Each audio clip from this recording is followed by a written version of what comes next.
July 23, 1943, 0600 hours, near Gila, Sicily, private first class. Jacob Jake Henderson tightened the last bolt on what his motor pool sergeant had been calling the hillbilly engine abortion for the past 11 days. A Willys MB Jeep engine that had been completely rebuilt using principles Henderson learned on his family's farm in rural Nebraska. Techniques that violated every procedure in the Army's technical manual.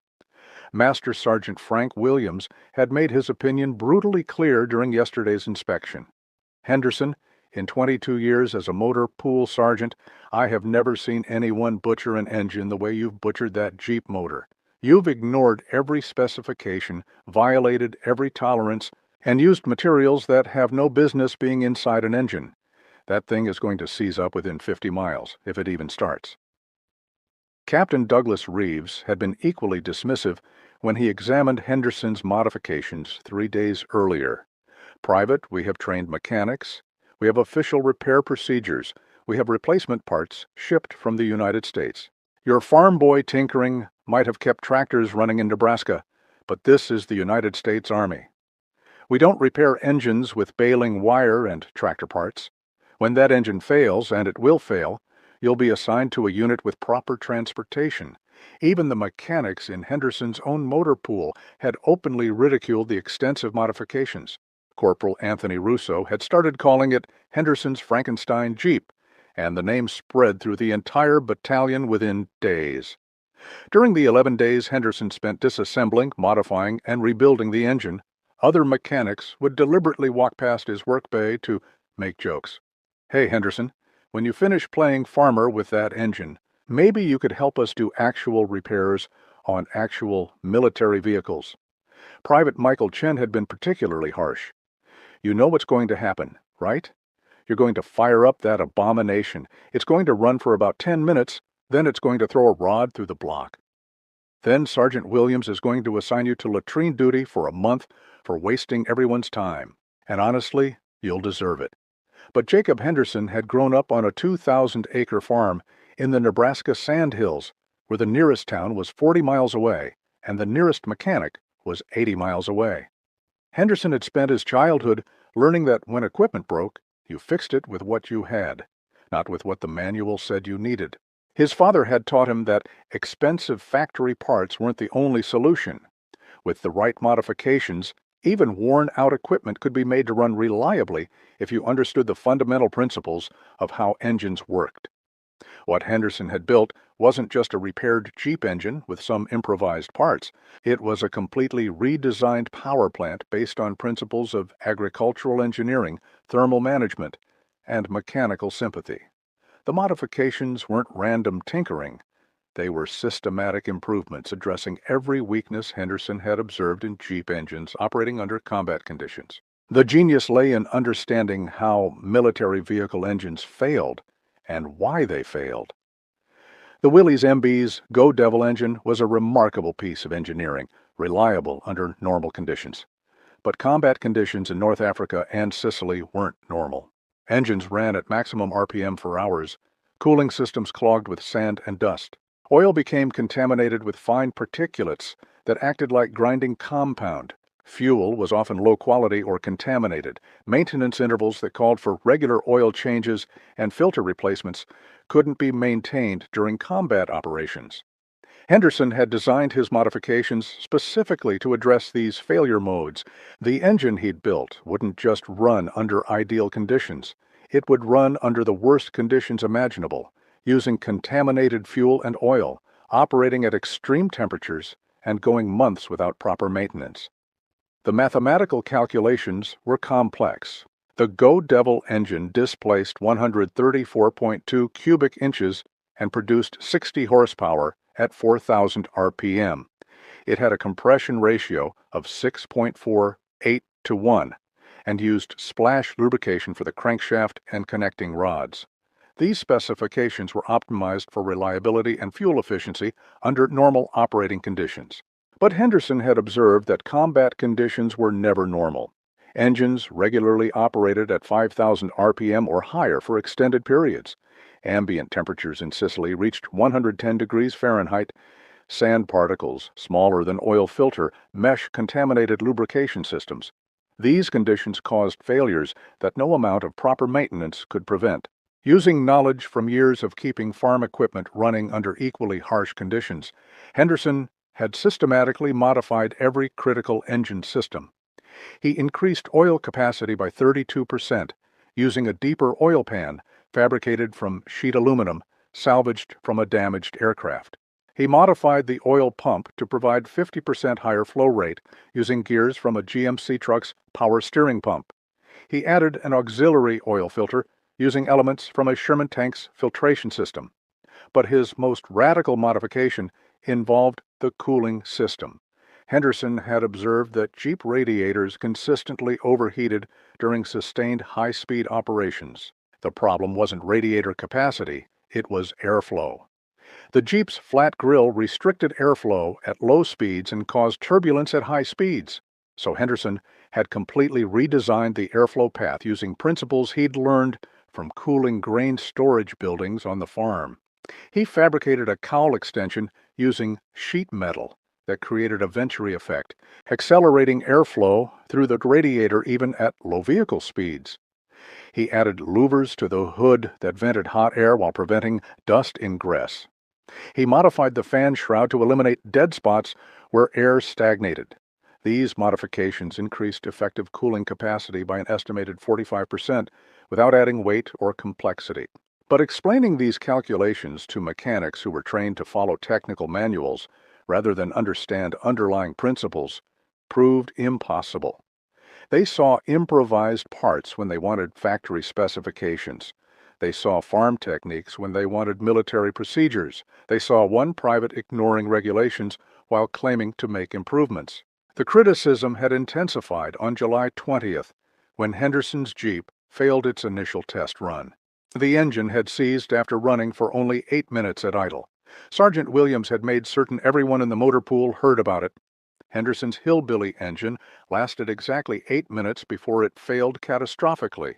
This is what happens when farmers try to do mechanics work. Henderson, you're done playing with engines. Report to supply section for reassignment. But Henderson had analyzed the failure and identified the problem immediately. The oil pump modification worked perfectly, but the increased flow rate had overwhelmed the original oil passages in the engine block. Oil pressure had built up until it blew out a freeze plug. The fix was simple. Drill out oil passages to larger diameter and use stronger freeze plugs. Henderson had the engine running again in 6 hours. Captain Reeves had summoned Henderson to headquarters that evening with what he clearly intended as a final ultimatum. Private, I've been patient because I believe soldiers should show initiative, but that patience has limits. Your engine modifications have failed. You've wasted 11 days and considerable resources on an experiment that didn't work. I'm giving you 24 hours to install a standard replacement engine in that Jeep using proper procedures. If you refuse, I'll have you court-martialed for destruction of government property. That's not a suggestion. That's a direct order. Henderson had stood at attention, knowing that arguing with officers was futile. Yes, sir. 24 hours. But what Captain Reeves didn't understand was that engine development always involved failures. Every successful engine design went through iterations, failures, and improvements. Henderson's first test had failed, but it had revealed exactly what needed to be changed. The second iteration would work. During the night of July the 20th to 21st, Henderson worked alone in the motor pool, making the necessary modifications. He drilled out oil passages using a hand drill and bits borrowed from the armory. He installed heavy-duty freeze plugs from a GMC truck. He added an oil pressure relief valve from a Dodge weapons carrier to prevent pressure buildup. By 0400 hours, the engine was reassembled and ready for testing. At 0600 hours, on July 21st, Henderson started the modified engine. It caught immediately and settled into a smooth idle. He let it warm up for 5 minutes, then began increasing throttle. At 2,000 RPM, the engine ran smoothly. At 3,000 RPM, still smooth. At 4,000 RPM, the engine's rated maximum. It ran without vibration or unusual sounds. At 5,000 RPM, well above rated maximum, the engine continued running smoothly. Henderson ran the engine at 5,000 RPM for 30 minutes. Oil pressure remained stable. Temperature remained in normal range. No leaks, no unusual noises, no problems. He shut down the engine and immediately checked oil level and condition. The oil was clean and at proper level. He checked coolant level, normal. He inspected all external components for signs of stress or failure. Everything looked perfect. Over the next 48 hours, Henderson conducted extensive testing.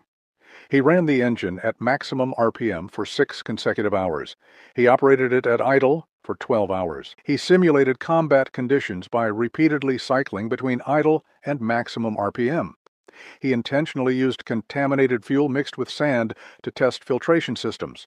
He extended oil change intervals to 3 times normal duration to test lubrication modifications. The engine passed every test. More importantly, it passed tests that would have destroyed a standard engine. After 12 hours at maximum RPM, a standard Go Devil engine would have overheated and seized. Henderson's engine ran 20 degrees cooler than normal operating temperature. After operating with contaminated fuel, a standard engine would have clogged fuel filters and shown reduced power. Henderson's engine showed no performance degradation.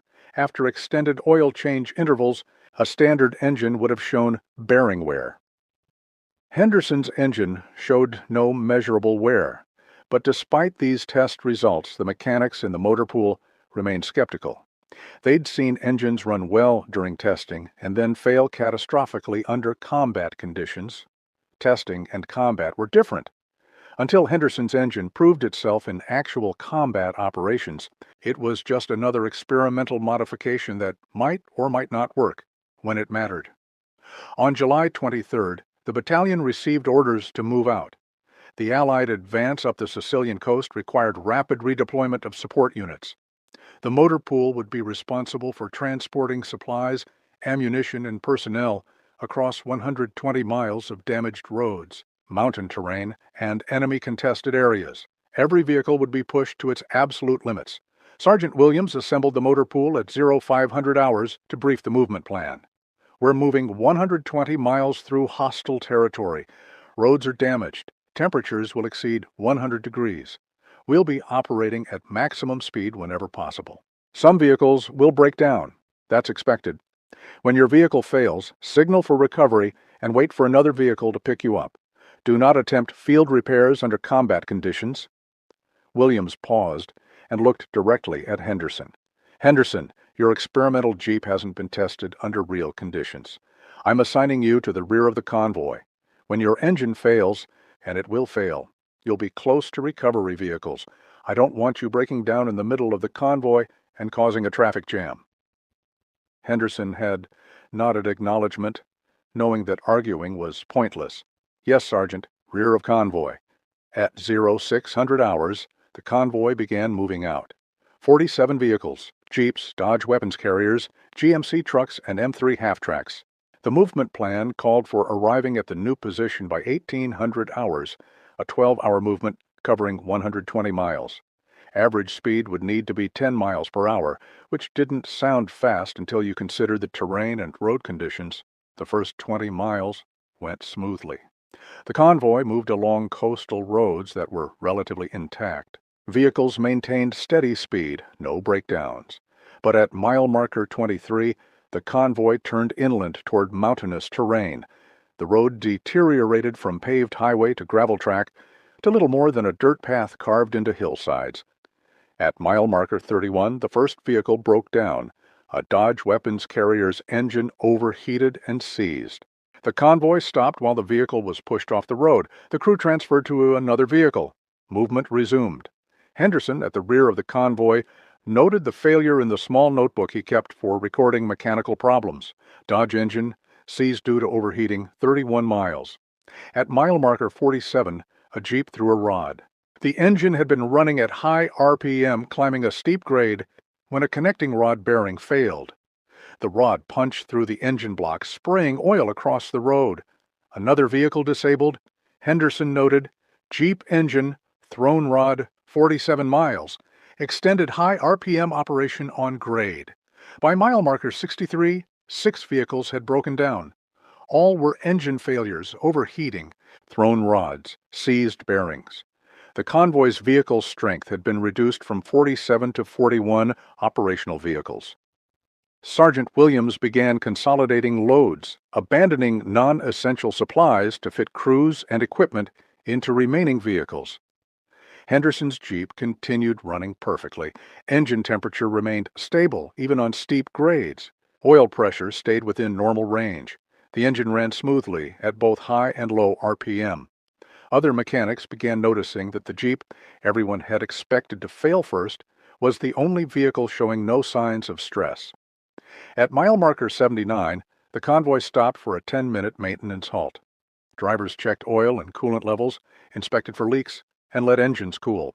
Henderson used the stop to conduct his own inspection. Oil level was down 1 quart from the start, normal consumption for 79 miles of hard driving.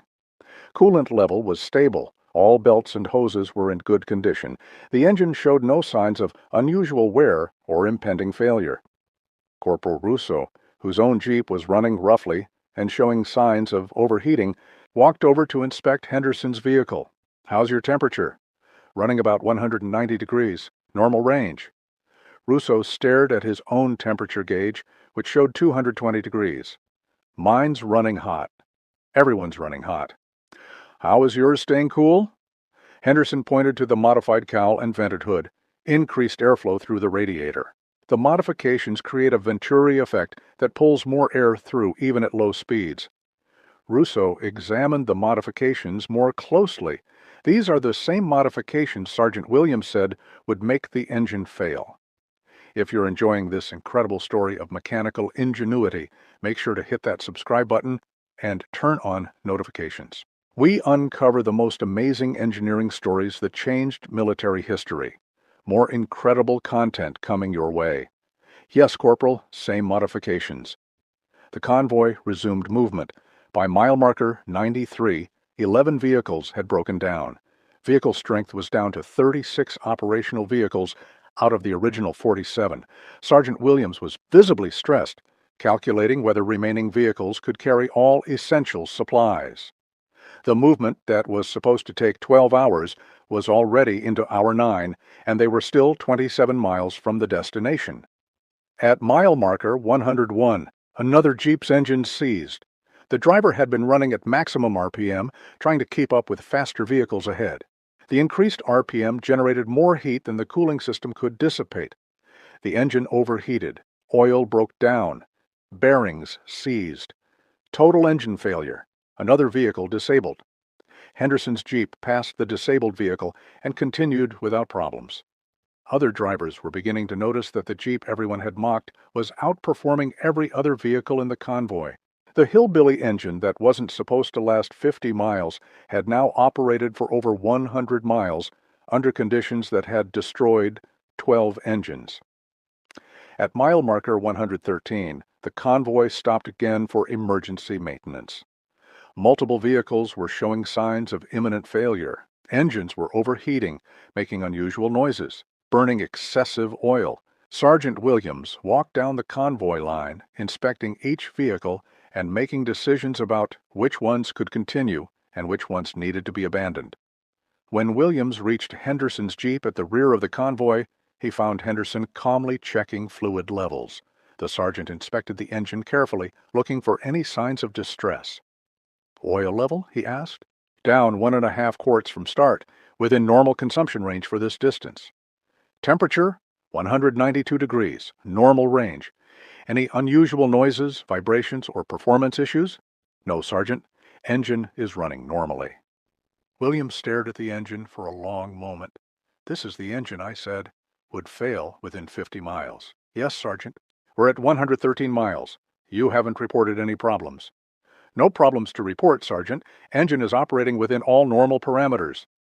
The sergeant walked around the Jeep, examining the modifications that he had ridiculed 11 days earlier. The deeper oil pan, the modified oil pump, the auxiliary filter, the revised cooling system. What he had called violations of proper procedure were now clearly visible as systematic improvements to engine reliability. "Henderson," Williams said slowly, When we reach the new position, I want you to brief all motor pool mechanics on your engine modifications. We need to implement these changes across the entire vehicle fleet." Henderson stood at attention. "Yes, Sergeant." The convoy completed the final 7 miles without additional breakdowns, though several vehicles barely made it. Henderson's Jeep rolled into the new motor pool area at 1842 hours, 42 minutes past the scheduled arrival time, but with engine still running smoothly. Final mileage: 120 miles in 12 hours and 42 minutes of continuous operation under extreme conditions. Of the 47 vehicles that started the convoy, 34 completed the movement under their own power. 13 vehicles had been abandoned due to engine failure. Every single failure was a standard unmodified engine. Every modified or recently overhauled engine using standard procedures had failed. The only engine that completed the movement without any performance degradation was the one engine everyone had said would fail first. That evening, Sergeant Williams assembled the motor pool mechanics to discuss the convoy results. "We lost 13 vehicles to engine failure. That's a 28% failure rate on a single movement. If we continue operating at this rate, we won't have enough vehicles to support combat operations. We need to improve engine reliability immediately." Williams gestured to Henderson. Private Henderson's Jeep, the engine we all said wouldn't last 50 miles, was the only vehicle that completed 120 miles without showing any signs of stress. I was wrong about his modifications. I want every mechanic here to understand how Henderson built that engine and why it performed better than standard engines. Over the next 3 days, Henderson trained every mechanic in the motor pool on his modification techniques. He explained the theory behind each change, demonstrated the fabrication methods, and supervised mechanics as they modified additional engines. The training sessions revealed that Henderson's modifications weren't complicated. They were simply based on principles that military training hadn't taught. Corporal Russo proved to be particularly interested in the cooling system modifications. He understood that Henderson hadn't just added cooling capacity. He'd fundamentally redesigned how air moved through the cooling system. Under Henderson's supervision, Russo modified 3 additional Jeeps using the same principles. All 3 showed the same temperature reductions Henderson's Jeep had demonstrated. Private Chen, who had been most vocal in ridiculing Henderson's work, volunteered to learn the oil system modifications. He initially struggled to understand why increased oil capacity and flow rate improved reliability. Henderson explained using farm equipment examples. A tractor engine runs all day at maximum load in 100-degree heat with oil that never gets changed on schedule because farmers are busy with harvests. You design the lubrication system to handle those conditions, not ideal conditions. Military vehicles operate under the same kind of abuse. You have to design for worst-case scenarios. Chen had nodded slowly, understanding beginning to dawn. So the Army specifications assume regular maintenance and ideal operating conditions. But combat means irregular maintenance and terrible operating conditions. Exactly. You can either follow specifications and watch engines fail, or you can modify engines to survive the conditions they'll actually face. The motor pool modified 23 engines over the next 2 weeks using Henderson's techniques. When the battalion conducted another long-distance movement on August 9th, the results were dramatic. Of 36 vehicles using standard engines, 8 broke down. Of 23 vehicles using Henderson-modified engines, 0 broke down.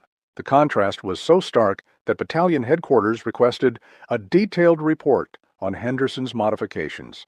Captain Reeves, who had threatened to court-martial Henderson for his experimental engine work, wrote a commendation instead. Private First Class Henderson has demonstrated exceptional mechanical aptitude and innovative problem-solving. His engine modifications have reduced vehicle breakdown rates by approximately 75% and significantly improved operational readiness. Recommend immediate promotion and assignment to Battalion Maintenance Section to implement modifications across all battalion vehicles. But perhaps the most significant recognition came from an unexpected source. On August 17th, a team of engineers from General Motors visited the battalion to investigate reports of significantly improved vehicle reliability. The engineers were developing new power plant designs for future military vehicles and wanted to understand what modifications had proven effective under combat conditions. The GM engineers spent 3 days examining Henderson's Jeep, measuring modifications, and testing performance. Their team leader, a senior engineer named Robert Morrison, interviewed Henderson extensively about his design philosophy. "You didn't just add parts randomly. You systematically addressed each failure mode you'd observed. That's proper engineering methodology." "Where did you learn these principles?" Henderson had shrugged. "My father taught me how to keep farm equipment running. Tractors break down during harvest season when you can't afford downtime and you're 100 miles from any parts supplier. You learn to understand why things fail and how to prevent failures using what you have." Morrison had made notes in a leather-bound journal. The military could learn from agricultural engineering. Farmers design for reliability under abuse, not performance under ideal conditions. Military vehicles need the same philosophy. The GM engineers' report, submitted to Army Ordnance in September, recommended incorporating several of Henderson's modifications into production vehicles. The increased oil capacity, improved oil filtration, and enhanced cooling airflow all became standard features on later production military vehicles. The M38 Jeep, introduced in 1950, incorporated cooling system designs directly derived from Henderson's modifications. Word of the Farm Boy engine spread beyond the battalion. Other units requested information about the modifications. By October 1943, motor pools across Sicily and Italy were implementing Henderson's techniques. Maintenance reports showed consistent reductions in engine failure rates wherever the modifications were applied. German forces, facing their own vehicle reliability problems, noticed that American vehicle availability was improving even as combat intensity increased. A captured German intelligence report from November 1943 noted, "American motorized units demonstrate improved mechanical reliability despite sustained combat operations." Vehicle availability rates suggest either improved maintenance procedures or technical modifications to reduce failure rates under field conditions. The Germans were correct on both counts. Henderson's modifications improved reliability, while his training of other mechanics improved maintenance procedures. The combination created force multiplication effects. Units with more operational vehicles could maintain higher operational tempo, move faster, and sustain operations longer than units suffering high vehicle breakdown rates. On September 14, 1943, Henderson was promoted to corporal and assigned to Battalion Maintenance Section. His new responsibilities included supervising engine modifications across the entire battalion and training mechanics from other battalions who wanted to learn his techniques. The private who had been mocked for farm boy tinkering was now teaching professional mechanics how to build better engines. On October 21st, Henderson's original Jeep completed its 500th hour of operation since the modifications were completed. Standard maintenance intervals called for engine overhaul at 300 hours. Henderson's engine was still running smoothly at 500 hours with no signs of unusual wear. When he finally disassembled the engine for inspection at 600 hours, he found bearing wear was less than what a standard engine showed at 300 hours. The technical report Henderson wrote analyzing this extended operation became required reading at ordnance schools. The report identified several key factors that explained the improved reliability. First, increased oil capacity provided better thermal management and contamination tolerance. Second, improved oil flow rate ensured consistent lubrication even at extreme RPM. Third, auxiliary filtration removed contaminants that would normally cause accelerated wear. Fourth, enhanced cooling prevented thermal breakdown of oil and reduced thermal stress on components. But the report's most important section dealt with design philosophy rather than technical details. It stated, "Military vehicle specifications are optimized for performance, economy, and manufacturability. These are important factors for peacetime operations, but combat operations require optimization for reliability under abuse. An engine that produces maximum horsepower is less valuable than an engine that continues producing adequate horsepower after 600 hours of operation without overhaul. Design priorities must match operational requirements. This principle of matching design priorities to operational requirements influenced post-war military vehicle development. The concept that combat vehicles needed different design priorities than civilian vehicles became fundamental to military procurement. Henderson's Jeep provided concrete demonstration that reliability under abuse exceeded performance under ideal conditions in military value. Years after the war, in 1967, a military vehicle historian interviewed Henderson about his famous engine. The historian asked why other mechanics with similar training hadn't developed comparable modifications. Henderson's response revealed his thinking process. Most military mechanics were trained to follow technical manuals and replace components according to specifications. That's proper procedure for maintaining vehicles built to standard. But I wasn't trained as a military mechanic. I was trained by my father to keep equipment running under conditions where following specifications wasn't possible, because parts weren't available and maintenance intervals couldn't be maintained. That different training led to different thinking. The historian pressed further, but surely some military mechanics understood that combat conditions were harsh. Understanding that conditions are harsh and knowing how to design for harsh conditions are different things. Most mechanics saw harsh conditions as the reason engines failed. I saw harsh conditions as design parameters. If you know equipment will operate at maximum load in high temperatures with contaminated fuel and irregular maintenance, you design for those conditions from the start. This design for actual conditions philosophy explained why Henderson's modifications succeeded where standard procedures failed. He didn't just repair engines according to manual, he redesigned engines to survive conditions that would destroy standard engines. Hit that subscribe button to see more incredible stories of military innovation. We bring you the brilliant minds who changed warfare through ingenuity and determination. Don't miss out on amazing content. The technical specifications of Henderson's modifications, as documented in engineering reports, revealed sophisticated understanding of thermodynamics and lubrication principles.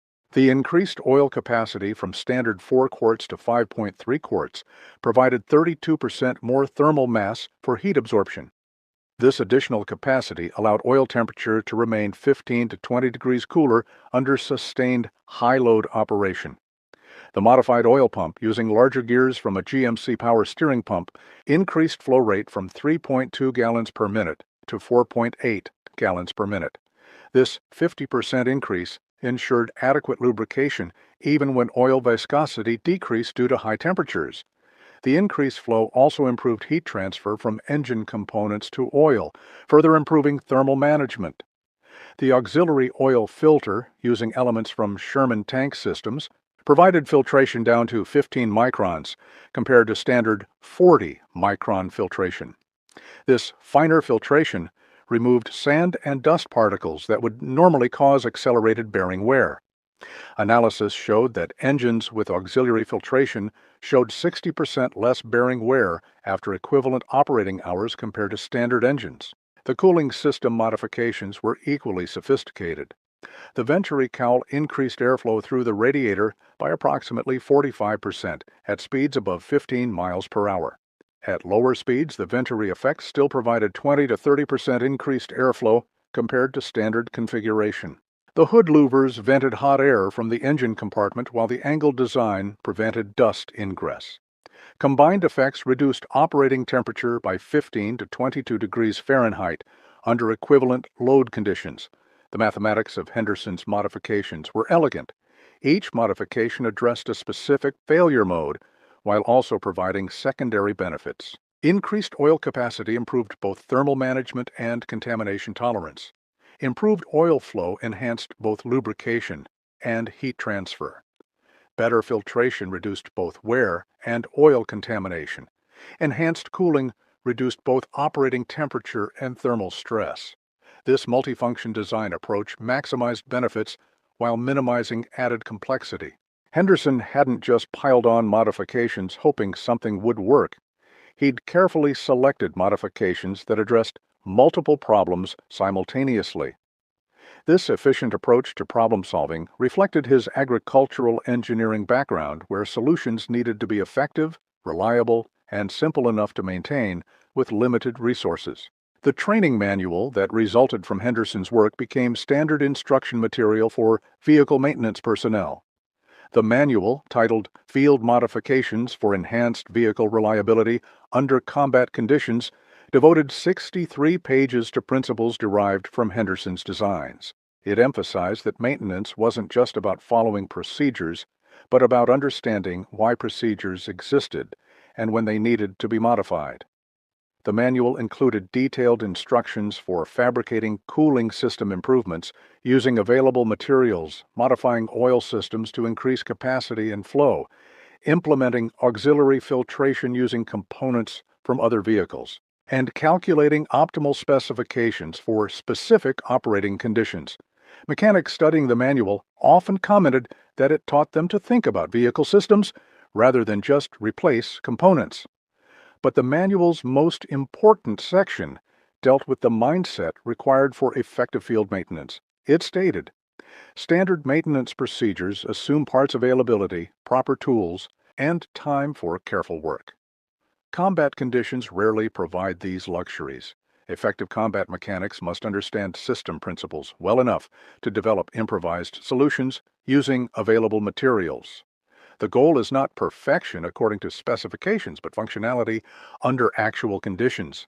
This principle of functionality over specification influenced broader military maintenance doctrine. The concept that combat maintenance required different thinking than garrison maintenance became fundamental to training. Henderson's Jeep provided proof that improvised solutions could exceed standard procedures in military value. German prisoners interrogated after the war occasionally mentioned American vehicle reliability as a factor affecting their combat effectiveness. One German mechanic stated, "We constantly struggled with vehicle breakdowns. Our trucks and half-tracks required frequent maintenance that we couldn't provide during combat operations." The Americans seemed to have vehicles that continued operating even without proper maintenance. This mobility advantage allowed them to maintain offensive pressure when we were immobilized by mechanical failures. This mobility advantage was partly psychological. German forces, expecting American vehicles to be as unreliable as their own vehicles, found instead that American units maintained operational tempo despite sustained combat. The uncertainty about whether American forces could be stopped by attrition of vehicles created hesitation that American commanders exploited. Jacob Henderson continued serving through the war's end, participating in operations through Italy, southern France, and into Germany. He was promoted to sergeant in January 1944 and to staff sergeant in August 1944. His personnel file noted, "Exceptional mechanical aptitude and problem-solving ability, develops practical solutions to complex technical problems using available resources and innovative thinking." After the war, Henderson returned to Nebraska and took over his family's farm. He ran the operation for 46 years, becoming known regionally for keeping equipment running long past its expected service life. Neighboring farmers would bring him equipment that other mechanics had declared unrepairable, and Henderson would usually have it running within a day or two using improvised parts and creative solutions. In a 1988 interview, Henderson reflected on his famous Jeep engine. "People always wanted to know the technical details. What modifications did you make? How did you calculate specifications? But that's not really what made it work. What made it work was understanding that military specifications were designed by engineers in offices who'd never seen combat conditions. Good specifications for peacetime, wrong specifications for war. Once you understood that, the modifications were obvious." This philosophy of questioning specifications rather than blindly following them influenced multiple fields beyond military maintenance: manufacturing quality control, product design for harsh environments, and systems engineering all incorporate principles that Henderson applied to his Jeep engine. The idea that specifications should match actual use conditions has become fundamental to modern engineering. The engine's legacy extends beyond technical achievements. It demonstrated that individual soldiers with specialized knowledge could develop solutions more effective than institutional approaches. Henderson wasn't following maintenance manuals when he rebuilt his engine. He was applying principles he'd learned on his family's farm to problems he encountered in combat. This bottom-up innovation proved more effective than top-down standardization in combat conditions. Military organizations naturally favor standardized procedures that ensure consistent results across large forces. But standardization assumes that central planners understand conditions better than soldiers in the field. Henderson's engine proved this assumption wrong. Sometimes soldiers facing actual conditions understand problems better than engineers working from peacetime specifications. The mockery Henderson endured before his engine proved itself reveals how institutions resist unconventional approaches. His mechanics, his sergeant, his captain, all dismissed his work because it didn't conform to their expectations of proper procedure. They valued compliance with specifications over effectiveness under actual conditions. Only when results became undeniable did attitudes change. 120 miles of continuous operation, while every standard engine failed, provided proof too dramatic to dismiss. But if the battalion hadn't conducted that long movement, if Henderson's engine hadn't been tested against standard engines under identical conditions, his modifications might have remained dismissed as farm boy tinkering. The mechanics who mocked Henderson's work were professionals trained in proper procedures. They knew how engines were supposed to be maintained according to technical manuals. But their training hadn't prepared them for the reality that specifications designed for peacetime garrison conditions didn't work under combat field conditions. They were following correct procedures that produced incorrect results. This is institutional failure's harsh reality. Correct procedure matters less than correct results. The mechanics who ridiculed Henderson probably believed they were protecting proper standards.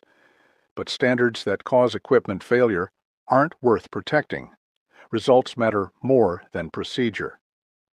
Modern military maintenance doctrine incorporates many principles demonstrated by Henderson's Jeep. The concept of field modifications to improve reliability, designing for worst-case conditions rather than ideal specifications, using component compatibility to create improvised solutions, and prioritizing operational readiness over procedural compliance are all standard elements of contemporary maintenance practice. Every military mechanic who modifies equipment to improve performance today applies principles that one farm boy figured out in a Sicilian motor pool in July 1943. The engine also demonstrated the importance of understanding underlying principles rather than just following procedures. Henderson succeeded because he understood why engines failed and how to prevent failures. Other mechanics failed because they knew what procedures to follow, but not why those procedures sometimes weren't adequate. This combination of theoretical knowledge and practical experience separated Henderson from other mechanics. Many knew procedures, many had experience. Few combined both with confidence to develop solutions that violated specifications and patience to endure ridicule while proving those solutions worked. They mocked his farm boy engine fix, called it Henderson's hillbilly engine abortion, a violation of proper procedure. They said it would fail within 50 miles, that farm techniques didn't apply to military vehicles, that specifications existed for good reasons. They threatened court-martial if he didn't install a standard engine. Then his Jeep outlasted every vehicle in the battalion, and the mockery stopped. The engine operated for 600 hours before first overhaul, double the standard interval. Enabled vehicle availability rates 75% higher than standard. Created force multiplication effects that improved operational tempo, and demonstrated principles that influenced military vehicle design for decades. All because one farm boy refused to accept that specifications designed for peacetime were adequate for war. Jacob Henderson proved that sometimes the farm boy fix isn't ignorant tinkering. Sometimes it's sophisticated engineering disguised as improvisation, waiting for circumstances to reveal its true effectiveness. Sometimes innovation requires trusting practical experience over theoretical specifications. The Germans never understood why American vehicles were so reliable. The Army eventually recognized that Henderson's modifications were superior to standard specifications. But really, it was proof that one person with practical knowledge, theoretical understanding, and absolute conviction can achieve results that entire institutions never imagined. They mocked his farm boy engine fix until his Jeep outlasted every vehicle. Then they stopped mocking and started learning.